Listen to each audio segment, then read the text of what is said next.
It's baking season on Beyond the Chicken Coop, and today I'm going to show you how to make these chocolate peppermint cookies.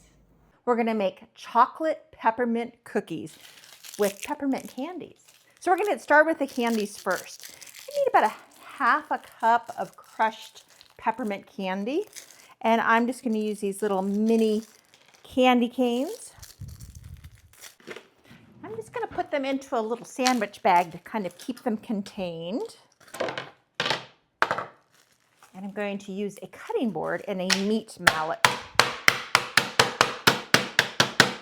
Take out some aggressions, or just have a little fun. You want to break them into some small pieces, but not just pulverize it. I want to leave a few little chunks on there as well. So let's get started with our cookies. A cup of butter. Seems like every cookie recipe I have starts with a cup of butter. And I always use salted butter. If you use unsalted butter, just increase the amount of salt that you add to the recipe by about 1/4 teaspoon. Get it started. We're going to add a cup of granulated sugar and a cup of brown sugar. I'm going to stop and scrape down my bowl because the butter seems to be sticking near the top, and I want to make certain that everything gets mixed in really well.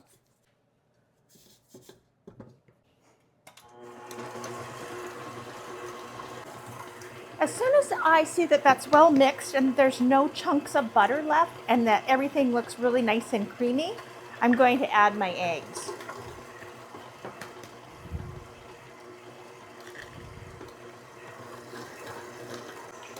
And vanilla. In this bowl, I'm going to mix all of my dry ingredients. Because there's such a large amount, I don't want to just add it to the rest of my batter. I want to mix it first and then add it in there. Sometimes I like to use that shortcut. That's only when there's just a few dry ingredients like flour, baking soda, and salt. In this case, I have the cocoa powder as well, so I want to make sure this is well blended before I add it in here. 2½ cups of flour. Remember to fluff your flour and scoop it in and then level it off. A cup of cocoa powder. Baking soda and salt. Mix this all together.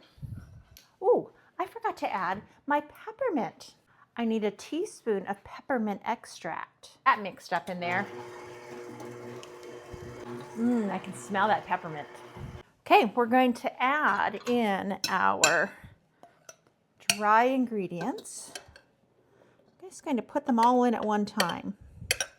And the trick here is just to start it on a very low speed. Otherwise, we'll end up with a big poof.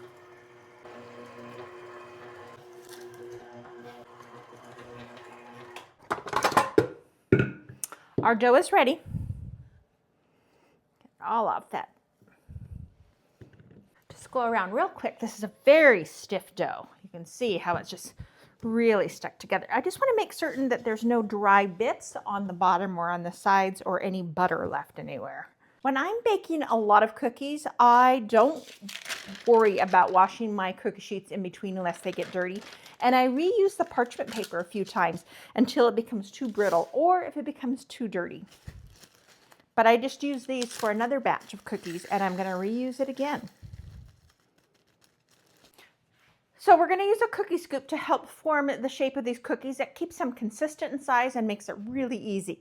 You can use either size cookie scoop that you want to.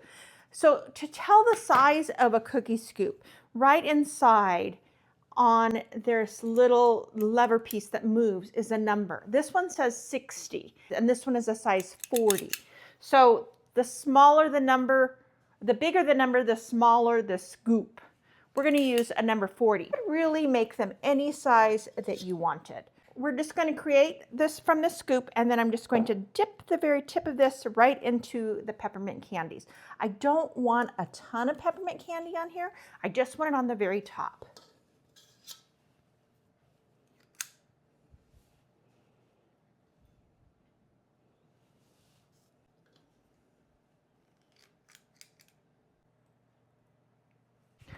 Okay, these are going to go straight into my preheated 350-degree oven for about 8 to 10 minutes.